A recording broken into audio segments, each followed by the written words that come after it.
In my new role as corrupt official, I had to give up some of my favorite habits. I couldn't turn off my phone when my head ached. Couldn't sleep till noon on Saturday and let the rest of HQ take up the slack. No more days off to go fishing. But my weekly visit to the old Colony Club was more like tradition. One night a week, I absorbed cigar smoke, the vague smell of alcohol, the stench of urine, all mixed with toxic levels of old drunken belches. Same picture it was 30 years ago. Tradition's gotta be honored. And to stay faithful to the tradition, you've got to respect the standard rituals. When you're about to roll out of the club, you need to take a deep breath and count to 100. If your stomach doesn't do a backflip, you should be good to make it home. This time I only got up to 60. I was interrupted. Why? You look even better than you do on TV. There's nothing more impolite than approaching people in the alley at the old Colony.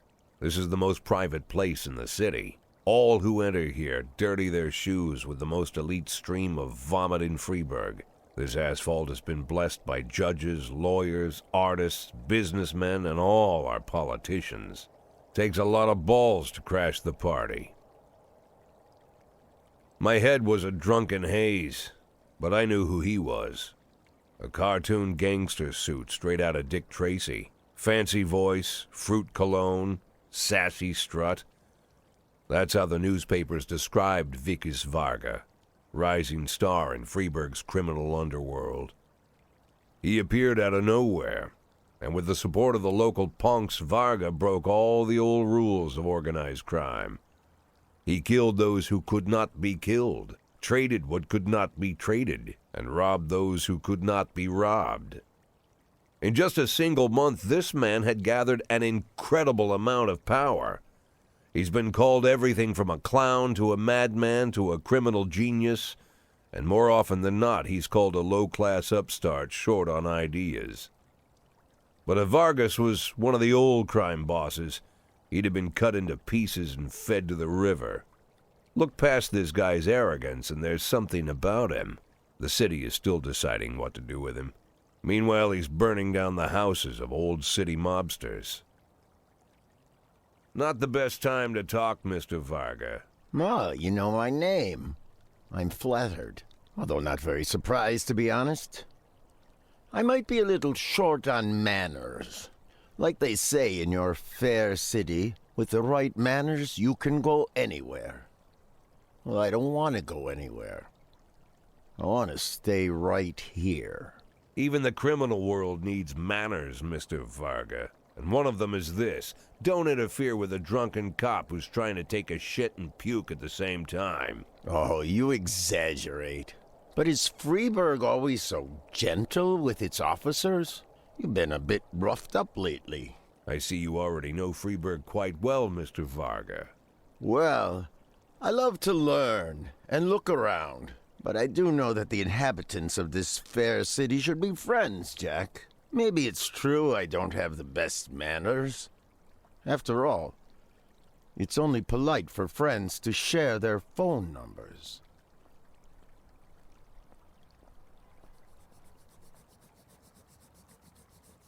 This city of yours moves so fast. I feel like I'm hooked on amphetamines all over again. You wake up in the morning full of ideas, and by nightfall, you've all had each other killed. So don't wait too long to call. I don't mind if you're drunk. It's all the more fun. I'll be stoned myself, most likely. Hell, I'm a little stoned right now. It's the only way to live in this place. I like your city, Jack. I'm here to stay. If it weren't for the phone number written on my arm, I probably wouldn't have remembered the conversation in the morning. But there was no reason to worry. I'd be getting a reminder soon.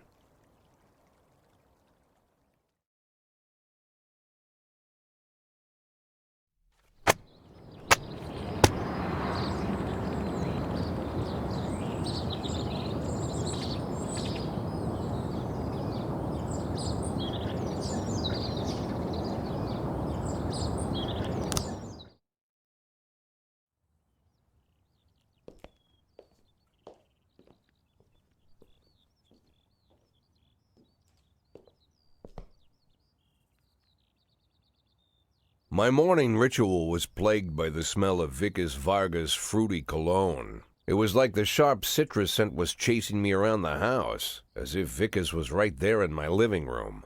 When I finally realized the smell was coming from a big basket of oranges, it didn't put me any more at ease. I'd opened my door to lots of threatening mail, evidence of criminal wrongdoing, even a dead ferret or two.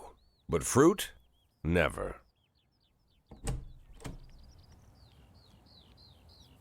You the fruit guy?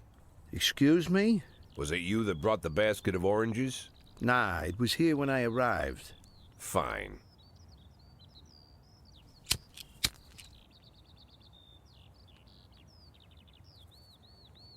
So who are you? Today, I'm your driver. And where are we driving? To work. That's it?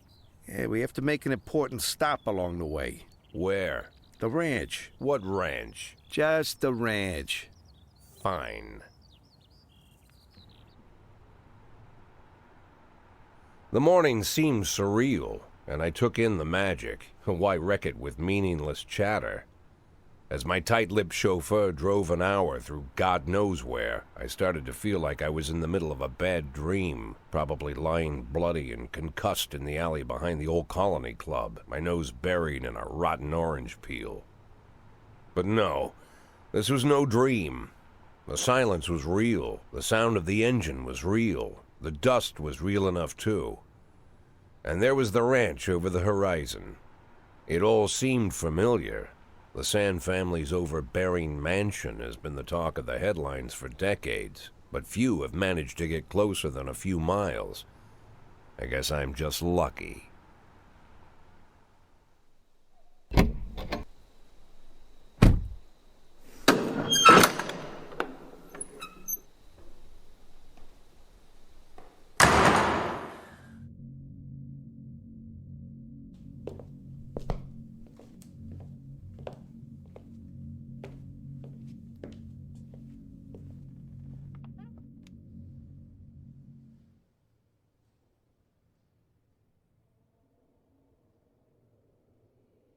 I didn't know you took private meetings, Mr. Sand. Only if I expect good company. I'm surprised my company ranks at all. Today, yes. Today is a special day. So it seems. Do you often go to the old Colony Club, Jack? Every week. Meet any interesting people there? As a rule, no. Sometimes you make a date, right? Sometimes make new friends. Sometimes, I guess. But that's not why I go. And why? I consider it a hobby. A hobby. Do you know anything about my hobbies? Well, judging by the half-dozen animal skins I stepped on walking over here, it's not much of a reach to say you like hunting. Love it. Well, I say that now. It seemed so tedious when I was a child. Took ever so long. But now I'm older. I've developed a new talent. What talent is that? Patience. The will to wait for the right moment. Let's say you want a deer. You know, you deserve it. You've even decided what dishes its meat will go to and where you'll mount its horns. But to get that deer, you've got to wait. To sit in the bushes and stay nice and quiet. Professional hunters will tell you that the hunt is a rare craft. There are many rules. It's shrouded in mystery and ancient skill. Well, that's all complete nonsense. To get a deer, you just sit on the sidelines for a long enough time, pinpoint the moment when it's finally time to shoot. I learned the talent, Jack, but not like you, oh, Jack. You truly are the master. I don't understand. Oh, Come on, Jack. I know about the 500,000. I know your plan. Kendrick told me everything. Needless to say, I'm impressed. While some people learn to hold their breath for minutes on end and not to rustle the leaves too loudly, why you decided to just become the foliage. You turned yourself into a bush, surrounded by deer who've been so fruitfully multiplying for decades. But all this time you've held your rifle at the ready. Forgive an old man his imagery, Jack. I've the heart of a poet, I confess. Look, I don't know what was said between you and Kendrick, but it sounds like you got it wrong. Oh, I think I understand everything just fine. And I think we understand each other quite well. Jack, in the coming war, we'll make excellent partners. What war? One war falls upon every generation. My grandfather drove out the Ambersons back when he was 27. My father destroyed that psychopath gangster Maurice Bell when he was a sprightly 30. At 69, I'd begun to think my war had passed me over. But my time has come at last. Tomorrow Vickis Varga declares war, and I'm obliged to answer. So we're talking about Varga now. I don't know how he thinks. I don't even know whether he plans his actions or not. I can't divine his purpose. Hell, I don't even know where he comes from. He's a man not of our breed, wouldn't you say? But when he arrived here, I invited him in, told him we could work together. An official invitation penned in my own hand and written on some very expensive paper. And can you imagine his reply? A fruit basket. What sense can be made of such a message? I guess it means whatever you want it to. Precisely. I'm late for work, Mr. Sand. You know, Jack, I could just give you 500,000 right now, cash, whatever denominations you like. But I would never insult you so. If I went stalking my prey for so many years, I wouldn't want someone else to shoot it for me. I understand you, Jack, and I'll never ask you for anything that's contrary to your nature. Just think about our conversation. Think about it, and call me.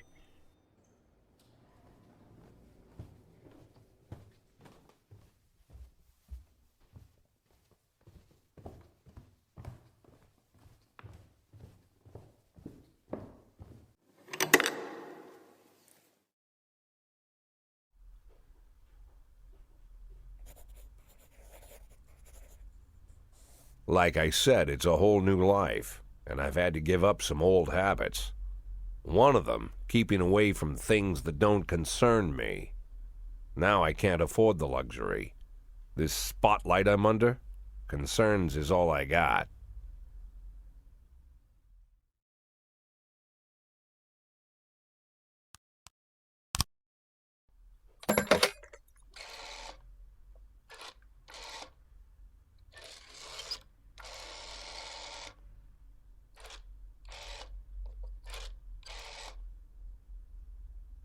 Tell him it's Boyd.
1011B in progress.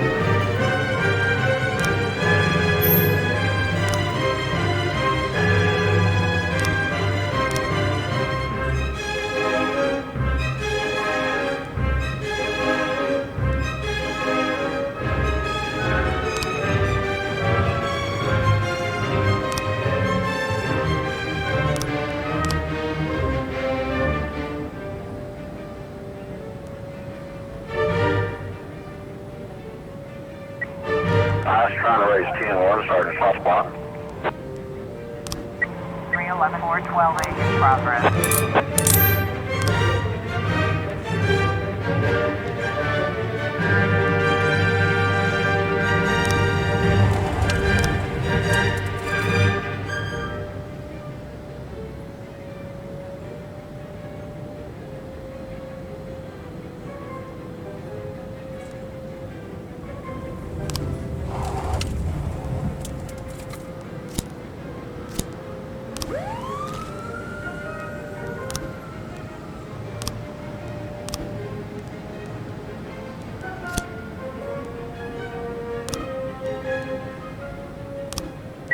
Four 10B in progress.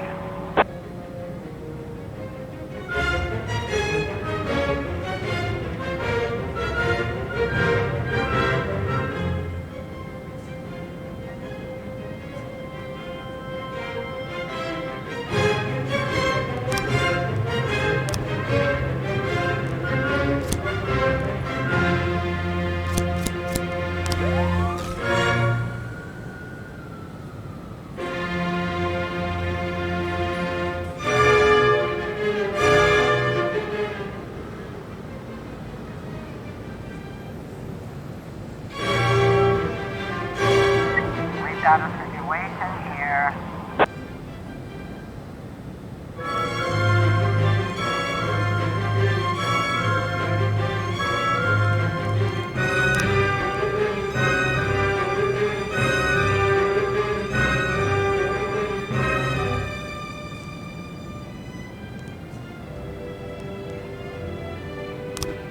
Four 12A completion.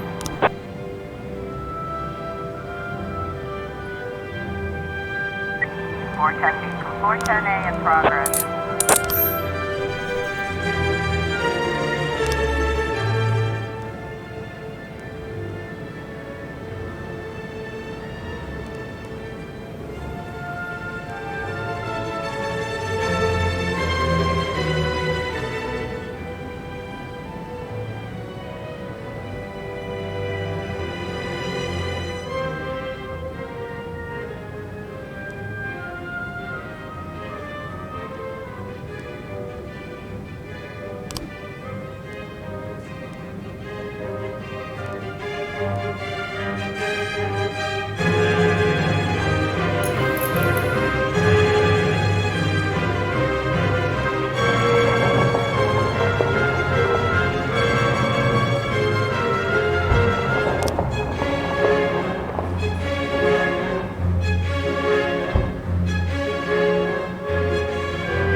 Ten 11 410 progress.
Officer on scene.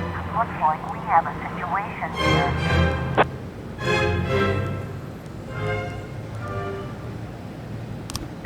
1011 vehicle